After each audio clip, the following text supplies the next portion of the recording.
Hello বন্ধুরা, Mala's gardening হ্যাভেনে আপনাদের সকলকে অনেক অনেক স্বাগত।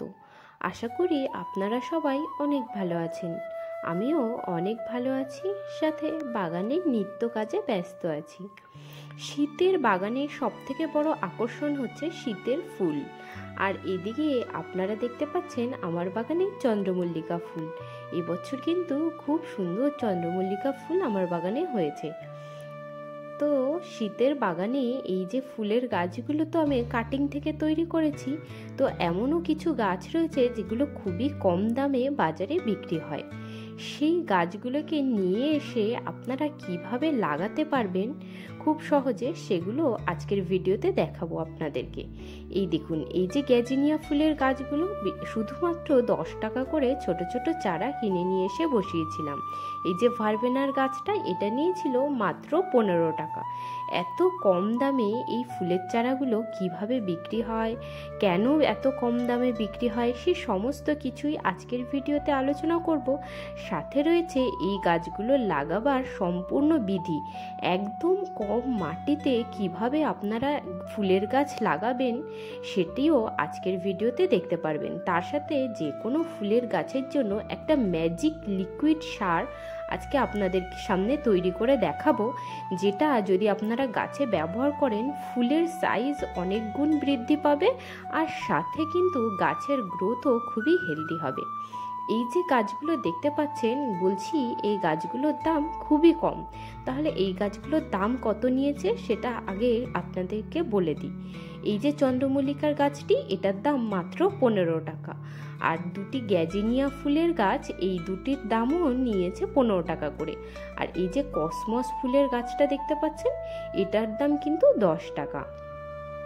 এই গাছই যখন আপনারা নার্সারি থেকে কিনবেন, এই চন্দ্রমল্লিকা গাছটির দাম নেবে 50 টাকা, গ্যাজিনিয়াগুলোর দাম নেবে 30 থেকে 35 টাকা, আর কসমসটাও কিন্তু 30 থেকে 35 টাকায় দাম নেবে।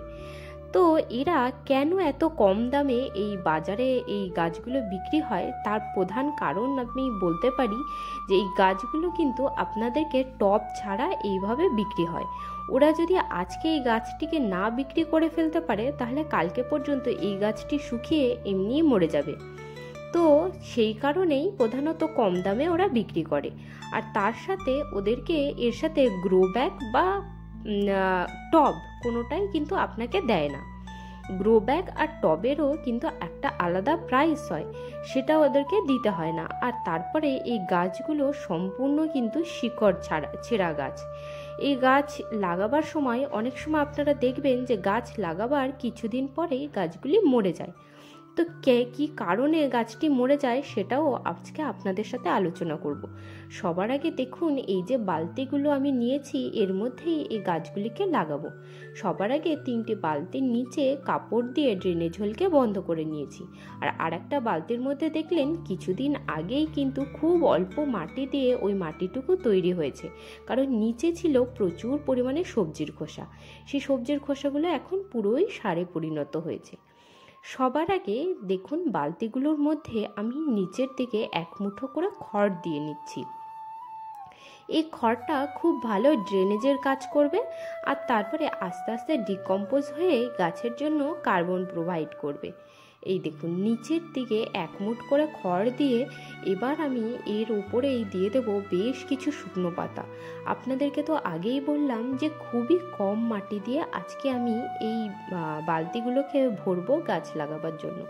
তো খুব অল্প মাটি দিয়ে যখন আমরা গামলা ভরি বা টব ভরি গাছ লাগাবার জন্য, তখন এরকম নিচের দিকে খড় দিয়ে তার উপরে বেশ কিছু শুকনো পাতা যদি আমরা দিয়ে দিতে পারি, এগুলো একদিকে ডিকম্পোজ হয়ে গাছের জন্য খাবার প্রোভাইড করবে, আবার বালতি কিন্তু খুবই কম মাটিতে ভরে যাবে, আবার ড্রেনেজ সিস্টেমটাকেও কিন্তু খুবই ভালো রাখবে। আবার আমরা সবাই জানি মাটির মধ্যে কিন্তু কেঁচো থাকে, সেই কেঁচোদের থাকার জন্য একটি বেড হিসেবে কাজ করবে এই শুকনো পাতা আর খড়গুলি। আপনারা যখন যে কোনো ধরনের গাছ লাগান না কেন, নিচের দিকে অবশ্যই এইভাবে খড় শুকনো পাতা দিয়ে দেবেন। এগুলি কিন্তু খুবই ভালো কাজ করে। এবার এই যে কিছুদিন আগে আমি তৈরি করেছিলাম এই যে বালতিটার মধ্যে সার, এর কিন্তু নিচে প্রচুর পরিমাণে শুকনো পাতা, কাগজের টুকরো আর সবজির খোসা দেয়া ছিল। তো সেগুলো দেখুন খুব ভালোভাবে ডিকম্পোজ হয়ে এখন সারে পরিণত হয়েছে। তো এই বালতিটা থেকে ওই সমস্ত সারগুলিকে এবার এই 3টি বালতির মধ্যে দিয়ে দিলাম। আর এই বালতিটি যে খালি করে ফেলেছিলাম তাকে নিচের দিকে খড় দিয়ে আবার শুকনো পাতা দিয়ে রেডি করে নিয়েছি। এবার এর উপরে দিয়ে দেব মাটি। আপনারা চাইলে এর জায়গা পরিবর্তে সবজির খোসা দিয়ে তার উপরেও মাটি দিয়ে চাপা দিতে পারেন। যেহেতু আমার কাছে আজকে আর সবজির খোসা নেই, সেহেতু আমি এখানে দিয়ে নিয়েছি মাটি। এই মাটির মধ্যে কিন্তু বেশ খানিকটা গোবর সার আগে থেকেই মেশানো ছিল। এই যে গাছগুলো নিয়ে এসে লাগাবার পরে আপনারা দেখবেন গাছ ঝিমিয়ে পড়ে আর কিছুদিন পরে গাছ মরেও যায়। তার প্রধান কারণ হচ্ছে এর গোড়ায় যে মাটিটা লাগানো রয়েছে সেটা কিন্তু সম্পূর্ণ এঁটেল মাটি। আর আপনারা যদি এই মাটিটিকে সম্পূর্ণ পরিষ্কার না করে শিকড়টিকে বাইরে বার করে না দিয়ে গাছটিকে লাগিয়ে দেন তো কিছুদিন পরেই গাছটি মারা যাবে।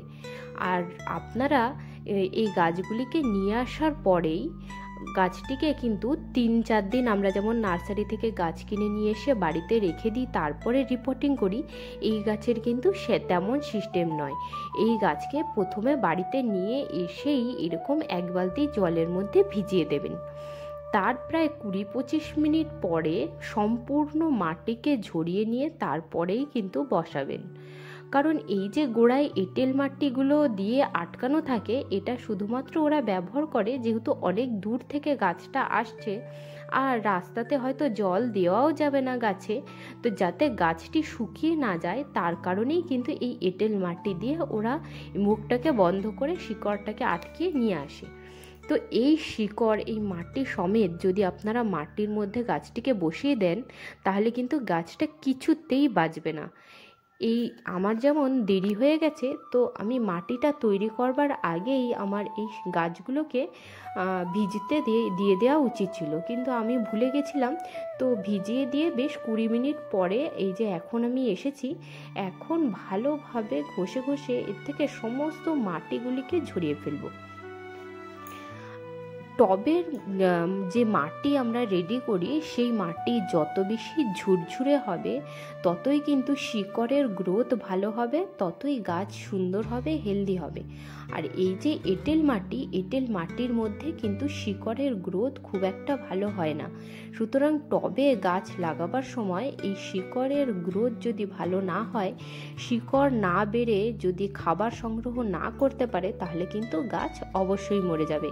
সুতরাং আপনারাও এইভাবে জলে বেশ খানিকক্ষণ ভিজিয়ে রেখে শিকড়কে সম্পূর্ণ পরিমাণে উন্মুক্ত করে নেবেন। শিকড়ের মধ্যে যে মাটিগুলো ছিল সেই মাটিকে সম্পূর্ণ পরিমাণে ঝরিয়ে ফেলবেন।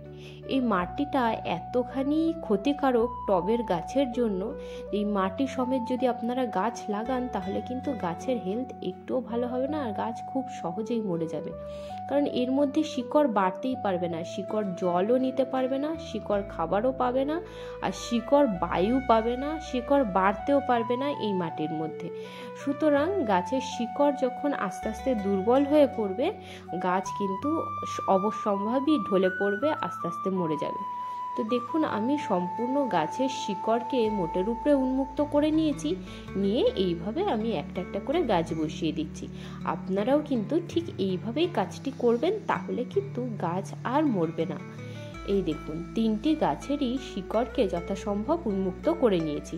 আপনারা কিন্তু এই যে মাটিটিকে ঝরাবার চক্করে কখনোই কিন্তু অতিরিক্ত পরিমাণে শিকড় ছিঁড়ে ফেলবেন না।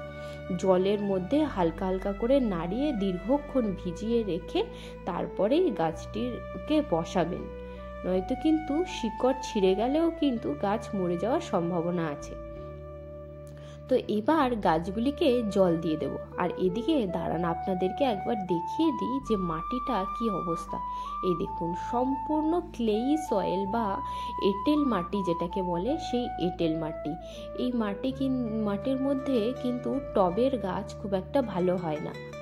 এই দেখুন এই মাটির মধ্যে যদি গাছ লাগাতে হয় তাহলে অবশ্যই এর মধ্যে কোকোপিট আর বালি সম পরিমাণে মিশিয়ে নিলেই তবেই এই মাটিটি তৈরি হয় টবে গাছ লাগাবার জন্য। এই দেখুন, এবার এই মাটিটিকে যত সম্ভব হয়েছে জলের মধ্যে গুলে নিয়েছি, আর এই জলটি গাছের গোড়ায় দিয়ে দেব। এই দেখুন, এইভাবে 3-4টে গাছেই জল দিয়ে দিলাম। আর বাদবাকি যে মাটিটুকু রয়েছে সেটিকেও ভালোভাবে জলের সাথে গুলে নিয়ে তারপরেই গাছটার গোড়ায় দিয়ে দেব। আপনারা চাইলে নর্মাল যে জল, পরিষ্কার জল, সেগুলো গাছে দিতে পারেন। যেহেতু এই মাটিটা নষ্ট হবে, ওই কারণে আমি এই মাটিটাকে জলের সাথে গুলে গাছের গোড়ায় দিয়ে দিচ্ছি। প্রথমবার যখন এই গাছে জল দেবেন একটু বেশি পরিমাণেই জল দেবেন, পুরো মাটিটা যাতে ভিজে যায় আর শিকড় যাতে জল পায়। এখন আর 2 থেকে 3 দিন, যেহেতু এখন শীতকাল, 3 দিন এই গাছে আর জল দেওয়ার প্রয়োজন নেই। গাছগুলোকে প্রায় 1 সপ্তাহ কিংবা 10 দিন রেখে দিন পুরোপুরি ছায়া জায়গাতে। তারপরে এই গাছটিকে নিয়ে গিয়ে আপনারা রাখবেন রোদ্দুরে, আর সাথে দেবেন ম্যাজিক লিকুইড সার। তো কিভাবে তৈরি করবেন সেটা আপনাদেরকে এক্ষুনি দেখাবো। তার আগে দেখুন, কিছুদিন আগে এই ইমপেশেন্সের গাছটা বসিয়েছিলাম, গাছটাতে কিন্তু প্রচুর কুড়ি এসছে আর ফুলও ফুটছে প্রচুর পরিমাণে। তো চলুন এবার আমাদের ওই ম্যাজিক লিকুইড সারটা বানানো যাক। এদিকে নিয়ে নিয়েছি বালতির মধ্যে 1 বালতি জল। এই জলটিকেই দিয়ে প্রথমে এই যে দেখছেন গ্রো ব্যাগটা, এর নিচে বেশ কিছুটা মাটি আর সবজির খোসা দেওয়া আছে, এটা ডিকম্পোজিশন হওয়ার জন্য রাখা আছে। আর এই যে বালতিটা দেখতে পাচ্ছেন, এর মধ্যেই রয়েছে সমস্ত ধরনের সবজির খোসা। এই যে ম্যাজিক লিকুইড সারটা আমরা তৈরি করব, তার মধ্যে আমাদেরকে অবশ্যই দিতে হবে অরেঞ্জ পিল আর ব্যানানা পিল, আর তার সাথে যে কোনো সবজির খোসা আপনার রান্নাঘরে আপনারা ব্যবহার করেন সেগুলো ব্যবহার করতে পারেন। ব্যানানা পিল অর্থাৎ কলার খোসার মধ্যে প্রচুর পরিমাণে পটাশিয়াম আর নাইট্রোজেন থাকে, যা কিন্তু যে কোনো ফুলের গাছের জন্য একটা অমৃতযুক্ত খাবার বলতে পারেন। আর লেবুর খোসাতে থাকে সাইট্রিক অ্যাসিড, যেটাও গাছের জন্য কিন্তু ভিটামিন সি খুবই প্রয়োজনীয়। আর এই যে নিউট্রিশন, এই গাছের যে খাবারের নিউট্রিশনকে অনেক গুণ বাড়িয়ে দিতে আমি এর মধ্যে ব্যবহার করেছি সরিষার খোল। আর সরিষার খোল ছাড়াও আপনারা 2 চামচ পরিমাণে এর মধ্যে রান্নাঘরে চা পাতাও ব্যবহার করতে পারেন। তো আমি সরিষার খোলই দিয়েছি। এবার ওই লিকুইডটাকে ভিজতে দেব প্রায় 1 সপ্তাহ 10 দিন। 10 দিন পরে যখন গাছগুলোকে আমি রোদ্দুরে ট্রান্সফার করব, তখন সাথে 1 গ্লাস করে অর্থাৎ 600 ml করে দিয়ে দেব ওই ম্যাজিক লিকুইড সার। তো যখন সারটা দেব আপনাদের সাথে অবশ্যই শেয়ার করব। তার আগে এই যে দেখুন আমার টমেটো গাছগুলো আর এদিকে গোলাপ ফুলের গাছ যেগুলো লাগিয়েছিলাম, সেগুলোতে কিন্তু খুবই সুন্দর গ্রোথ হয়েছে। তো আজকের ভিডিওটা এখানেই শেষ করছি। দেখা হচ্ছে আবার পরের ভিডিওতে। আপনারা সব ভালো থাকবেন, সুস্থ থাকবেন, আর ভিডিওটি যদি ভালো লাগে তাহলে অবশ্যই চ্যানেলটিকে সাবস্ক্রাইব করে আমার পাশে থাকবেন। আজকের মতন এইটুকুই। টাটা বন্ধুরা।